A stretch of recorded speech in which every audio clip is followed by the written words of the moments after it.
Hey everyone, welcome to a new video, welcome to my channel. My name is Maika, welcome to my hobby channel Floating in Dreams, where I like to talk about all things fashion and makeup. And in today's makeup related video, I'm going to be chatting to you about one of my favorite brands, and that would be Catrice, namely their Pro Slim eyeshadow palettes. That's going to be the topic of today's video. Now, in case you don't know, Catrice is one of two brands that is owned by the company Cosnova, which is a German makeup company that also owns Essence.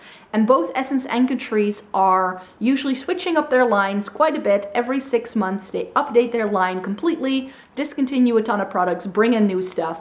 And Catrice has been doing these Pro Slim eyeshadow palettes, I think for the past 2 years now. I think this is the fourth cycle that we are getting new palettes of these. So I am quite lucky to be able to purchase Catrice and Essence quite easily because I live in the Netherlands and we usually get the products quite quickly, especially when I buy them online. And that's why I decided to do a video where I could review all 6 of the Pro Slim eyeshadow palettes that have come out. Yes, 6, because the new fall winter collection from Catrice already dropped, and I was already able to buy their latest one that they've just come out with. Actually, I'm wearing it on my eyes today because I wanted to make sure I had the palette tried and ready to go for this review, because originally the plan was to do 5 palettes in this video, but hey, there are now 6. So that's why I figured I could feature all 6 of them in today's video. So let's just get started. When it comes to Catrice, because they discontinue a lot of their products and because they don't release products at the same time all around the globe, it can be a little bit difficult to figure out whether something is available when I've shown it. I happen to live in a country where we get Catrice's new line very quickly, but that doesn't mean that you are able to get it as well. So I'll make sure to link the websites where I like to buy Catrice from in the description box down below. However, I know that some of those don't ship internationally, so it's best perhaps to contact Catrice on Instagram to see where you can buy the brand from, and then you just need to keep an eye on those websites to make sure that you know when these products drop in your country. I think if you're in the US, you can only buy these 2, possibly only this one, maybe both of those, because these were the first 2 that launched, so I'll talk about those first. Then over here we got the red one, and then this last spring we got these 2. And then right now we got this beigey toned one. So I'll tell you what these are and all that in this video and what they're called and show you the color stories. I'm also going to be overlaying some swatches, like pictures that I took of those, as well as makeup looks that I've done.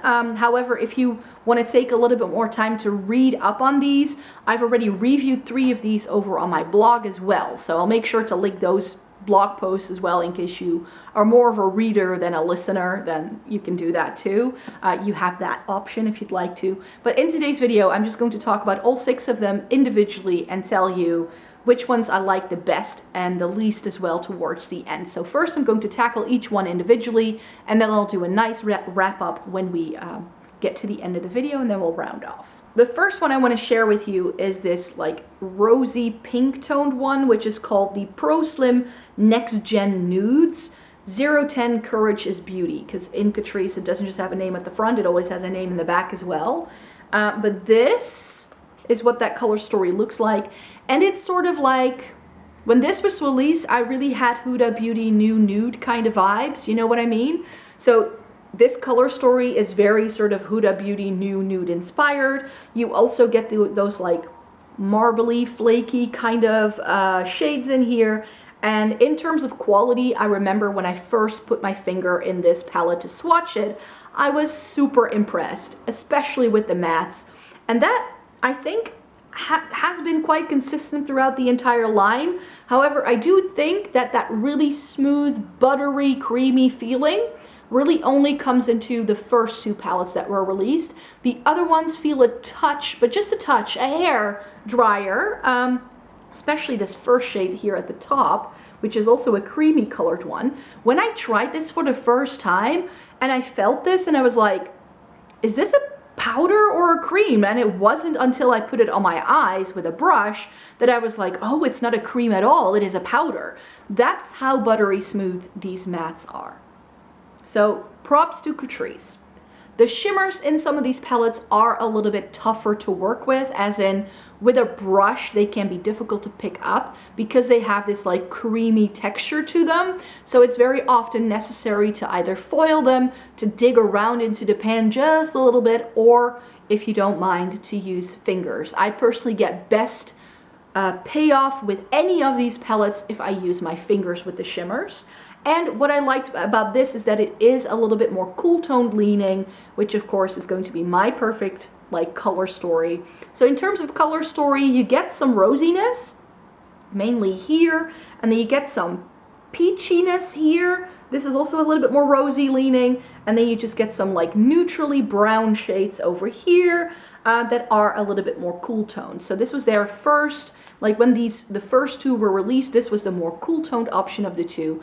And that's why I did buy this straight away, just so I could try out the formula. But I never got the warm tone version because I was like, I'm not a huge lover of warm tones, so am I going to like the Neon Earth?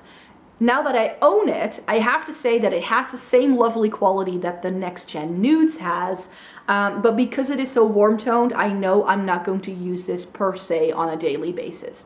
However, I was a little quick to judge this palette by just looking at it, because this isn't just a warm tone palette. This top row is warm toned, and this bottom row is a little bit more, it reminds me a lot of what you get in the soft glam from Anastasia. So it has this like pinky rosiness to it that skews warm toned, but it's very wearable. So it's a bit more neutral leaning, I would say, than these like fiery orangey shades, that's for sure. So this was, in the end, now that I've tried it, a lot more successful than I had thought at first, because when I just looked at this in pictures online, I was like, oh, that's super warm toned with those oranges and reds, and I was like, ugh. Now I do have to say that, as you can see here at the top, it's very light. So especially these first four shades are really, really fair. And I do think that these two shades are a little superfluous because you get a white and you get a creamy shade. I could have used just one. It does go quite deep, and also the deeper shades in this palette do not just blend away into nothing. These do blend very easily, so it does take a little bit of building up for any of these palettes to show up, especially if you have a darker skin tone. But I feel that this, if I just put it next to the Next Gen Nudes, I feel that the Neon Earth skews a little bit deeper and is less fair tone friendly than the Next Gen Nude. So this does have some depth, but not that much, whereas these four shades towards the end, and also this one, like these six, are definitely better for people with medium to deeper skin tones than people with very fair skin tones. And of course, if you have a very warm undertone, this is going to look lovely on you as well. So yeah, I'm glad I now own this. However, the Pro Slim Neon Earth is the one that I can no longer find on Catrice's website. So this is one, if you can still buy it, make sure you look into it, because this is the one that I know over here has been discontinued. So depending on where you live, you may still be able to buy it.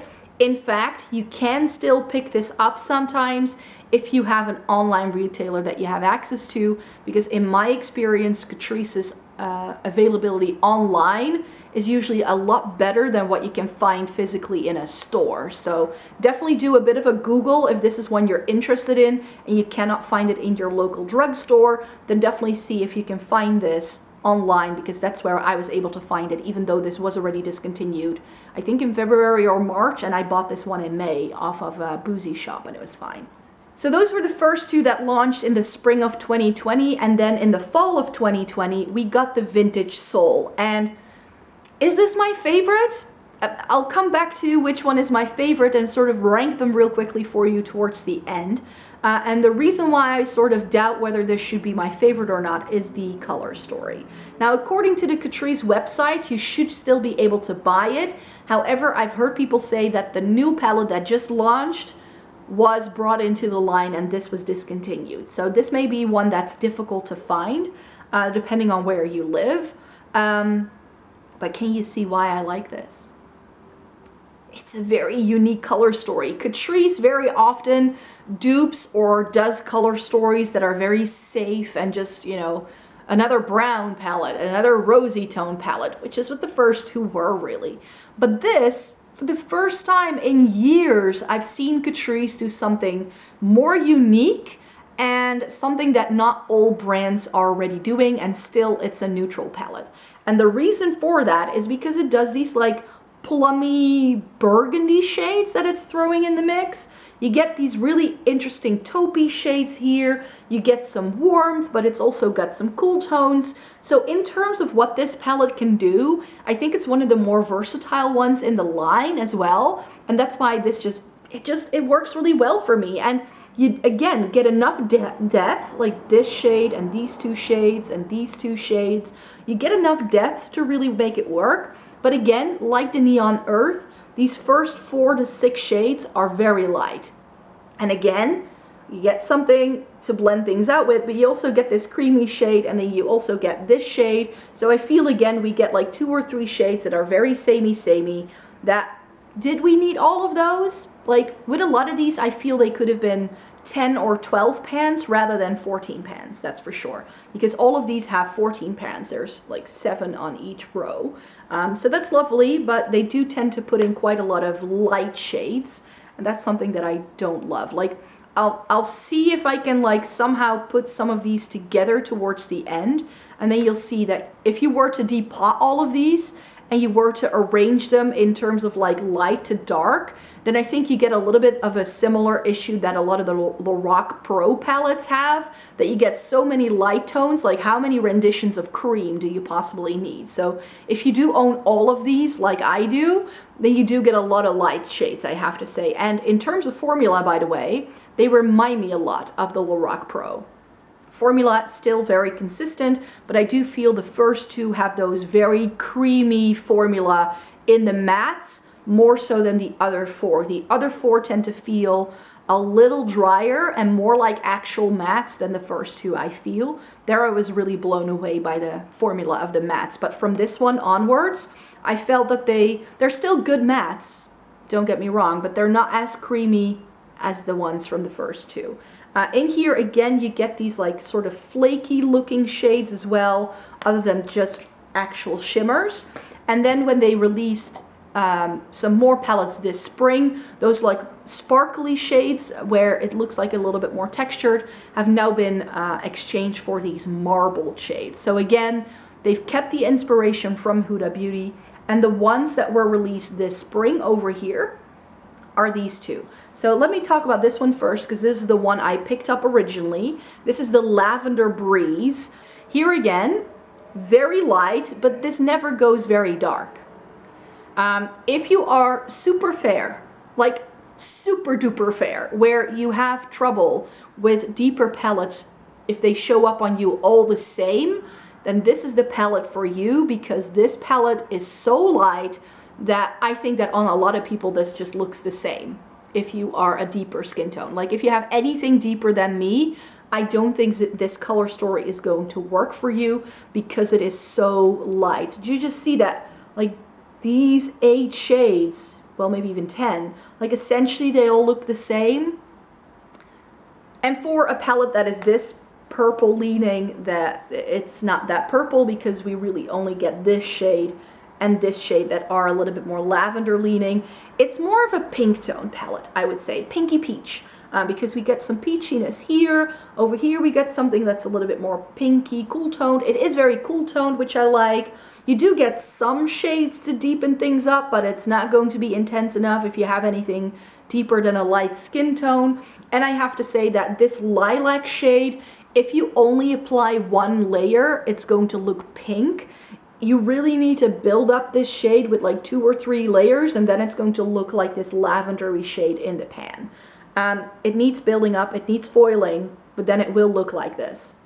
You can make it work, but you do have to work for it to get that done. And that's because this is just so incredibly light. Now, I'm someone who's super fair, so I don't mind that, but this is not going to be my top recommendation if you have a medium skin tone or up, because this is not going to work for you. It just isn't. And again, 3 mattes that are identical. Which is an issue with a lot of these palettes, that's for sure. But yeah, this is very pretty, but it's not for everyone. And then we have the other one that launched this spring, and that's the Peach Origin palette. And this is sort of like warm tones with a pop of blue. And then also this gray tone is quite, like, pool's quite blue toned. So if you put it with the blue, then it can look a little bit more cool toned. But this was not as warm toned as I had expected, and like the Lavender Breeze, look at the top row. Look at how light that is. So I don't understand actually why they discontinued the Neon Earth. Because I think these are very good companion palettes. But if you just look at these 2 color stories next to each other, hold on. Do you just see that the Peach Origin, which is the one to the left, is just so much lighter? Like, who is this made for? Like, Snow White people for sure, but the Neon Earth I think is a lot more versatile, and they should have kept this in the line, because I think that that is the perfect, that's the most universally flattering for a lot of people. This is sort of warm tones for people with cool undertones. Or very fair skin tones, because you know, you do have this really nice bright pop of something peach, but it's a lot of light shimmers and mattes, and like this shade and this shade and this shade and this shade, it's just all the same. So I wish this also, like the Lavender Breeze, perhaps was a little bit more true to its name, because really we only get 2 peachy shades in here, which is like this matte, which is super light, and then this. But if you cover this up, it's like very light brown tone neutrals with a pop of blue. So for me, the peach, like the Lavender Breeze, I think those are gonna go somewhere more towards the bottom. And then the last one that's been released is the Natural Spirit. As I mentioned, it's what's on my eyes today, because I wanted to make sure I did the looks before showing you this and talking about these palettes. And this, whew, sigh of relief, because those other 2 were super fair and super light. Yes, you still get very light shades in here, but I don't feel anything is superfluous. It goes really, really well. It goes not too deep though. Again, I think that if you have a fair to light skin tone, this is going to work best on you. But one of the reasons why I really like this palette is that you get cool toned greens. The shades that, like, it's called olive in here, this shade. I don't think it's really an olive, because olive greens are usually a little bit more warm toned leaning. These are more of a khaki kind of vibe. So these like grayish green tones, stunning. And then you get these like more warm toned shades. You get this like almost burgundy brown. You get this really nice saturated orange. So this I feel is a good all-rounder, where you get something cool toned, something neutral, like the Vintage Soul, but where the Vintage Soul is more burgundy plum leaning, this is more like cool toned olive leaning. So this I think can again make a lot of people happy. It's a bit more of a more unique color story for Catrice again, and that's what I really like. So for the look I did today, I put this in the crease, this in the outer V, this is all over the lid. I dabbed a bit of this shade right in the center, so that's that bright pop that you get. And then I think, what did I do on the lower lash line?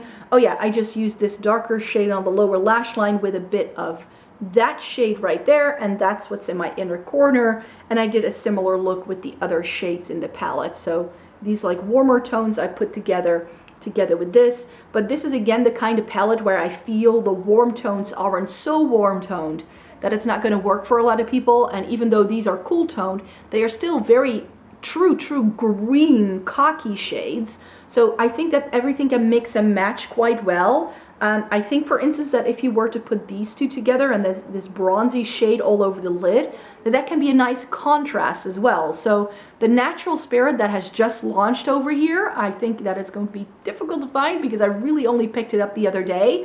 This is a nice versatile one, and if this is the replacement of the Vintage Soul, I wouldn't be too mad about it because they did do a good job curating another more unique color story. All right, so I told you that we were gonna wrap it up after we discussed each one of these individually. So let me do a bit of a ranking where I share with you which I think are definitely worth getting if you can find these, and the ones that maybe the ones I think you should skip out on, because I definitely don't think these are all created equal. In terms of formula, as I mentioned, I find them pretty consistent. I do think that formula-wise, the first two are best in terms of mattes because they really have that creamy texture, where even if you rub your fingers together, it feels so smooth, like it is a cream.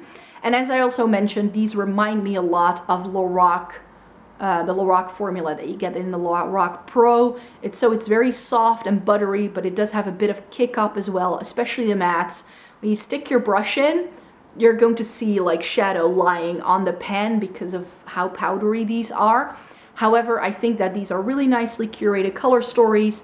They retail for $9.99 over here, so that's quite affordable too. You get 14 shades, and as I mentioned, if you put all of these together, I'll just insert a picture right here, then I think you do have to bear in mind that if you own all of them, that you end up with 6 creams and whites and very light transition-y shades, because they do skew more towards the light part of the palette rather than the dark one. So if I had to give any sort of recommendation to Catrice, is to, if they keep doing this line, to make sure they skew some more towards the deeper end of the spectrum rather than the light end of the spectrum, because I then think more people can get more use out of these palettes, that's for sure. So let me rank these for you really quickly. I think you can already gauge from how I've talked about these so far. For me, the number 6 would be the Peach Origin, because I just think this is a very superfluous palette. Who is going to use this? Like, for real, like with this, I think that you have to have like a fair and warm undertone in order to be able to use it, which is quite a limited group of people, I have to say. Doesn't mean that those people who do enjoy this color story can enjoy it, of course, but I don't think this is universally flattering, especially because the deepest shade you get is more of a cool tone, and then this is a shimmer. So it would have been better if, you know, perhaps apart from this dark brown and this gray, there was another like deeper shade. I don't know. I just feel that, and also in the like medium shades, really only this you really get. That's going to work on a lot of people as a crease shades. So again, this or maybe this should have been deeper, and this could have been more peach. So for me, the Peach Origin should go into the bottom spot. There's a reason why I bought the Lavender Breeze over the Peach Origin, and that's why this gets to go into the number 5 spot, because this is a color story that I like a lot better. I also think that in here you do get 2 like deeper shades that more people can use. You do get something that will go into the crease for a lot more people here as well. So I feel this is a little bit better, but like I said, go into this expecting more of a pink color story rather than a purple color story, and I think you would get a lot more use out of it that way. But it is very fair girl friendly, you could say. So for people with very fair skin tones, and if you have a very cool to neutral undertone, I think it will work really well. For those of you wondering, by the way, if this is like a Norvina, like the original Norvina that Anastasia Beverly Hills did, I did do comparative swatches in my blog post when I reviewed this, and I don't think they are anything like each other. The Norvina definitely has more saturation and more deeper shades, so I would recommend the Norvina if you want to get that over this for sure, because it's nice, but it's a one-trick pony. Now next up for me would be the Neon Earth, simply because it is a more warm toned leaning palette, which is why I didn't buy it originally. The top row I would never go back to, but that bottom row I do definitely want to go back to, because it's that, like I said, Anastasia Soft Glam, and Soft Glam is one of my favorite more warm toned leaning neutral palettes. So for me, I can definitely make this work, and I think it could work for a lot of different people, which is why it ranks higher than the other two that we've just talked about, because I think that it's a bit of a shame that this is the one that's been discontinued, because I can just see a lot more people like work with this, play with this, and that it's just a lot more universally flattering because you do get enough variety of shades to create lots of different versatile looks. Then in the number 3 spot, I would rank the Next Gen Nudes. Now the reason why this ranks even higher than those other ones is because it has that lovely formula that I already mentioned. It has that rosy tone palette, rosy tone color story though, and that's why it doesn't get to go in number 1 and number 2, because I feel this color story just isn't that unique. I think by now most people have a Naked 3, a new nude, you name it. Every brand under the sun has already done a rosy tone color story. So do you then need to buy it from Catrice? I don't think so. And that's another reason why the Neon Earth didn't rank any higher, because really, warm tone browns, like who doesn't have those in their collection yet? And I think there are other more affordable palettes that do warm tones or rosy tones.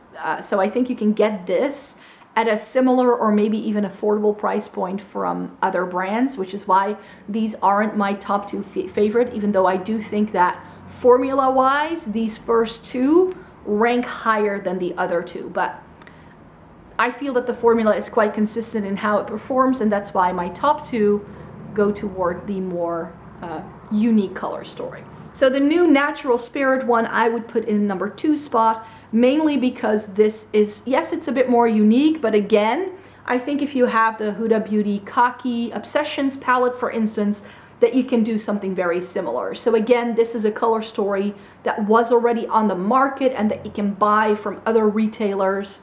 I think Morphe has done palettes with this kind of color story as well. So depending on the brand you want to support and what your budget is, this may or may not be up your street. However, as I said, I do think that this is a little bit more versatile than the other ones, plus it is a bit more unique, and it does have a lovely formula, so that's why it got to go into the number 2 spot.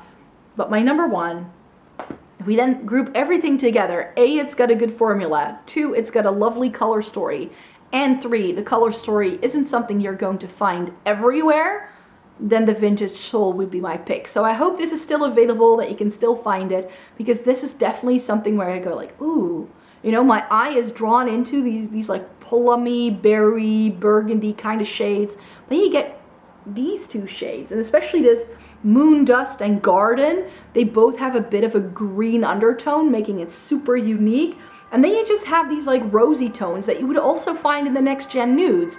So for me, this is for those people who like Next Gen Nudes or like rosy tones, but they want to get something more out of their palette. I think that this is the one. If I had to recommend just one, if you can find it, buy the Vintage Soul because it's lovely. So there you have it. That's my roundup review of the 6 eyeshadow palettes that Catrice has released in their Pro Slim line. Definitely check out the description box for all of those links that I mentioned at the beginning so that you can know where you might be able to buy some of these if you are looking to now want to look into how you could get these. Then I'll make sure to have all of that information in the description box. And then I would like to thank you very much for watching. I hope it was helpful and that you enjoyed watching this video. Please give the thumbs up if you did. Subscribe to my channel if you'd like to see more by me. I make 3 new videos a week typically, but for the entire month of August, I am actually doing extra videos on Saturday because we're doing eyeshadow palette extravaganza. So if you enjoy eyeshadow palette content as much as I do, then please stick around and I would like to have you in my next video. I hope to see you there. Have a great day, everybody. Bye-bye.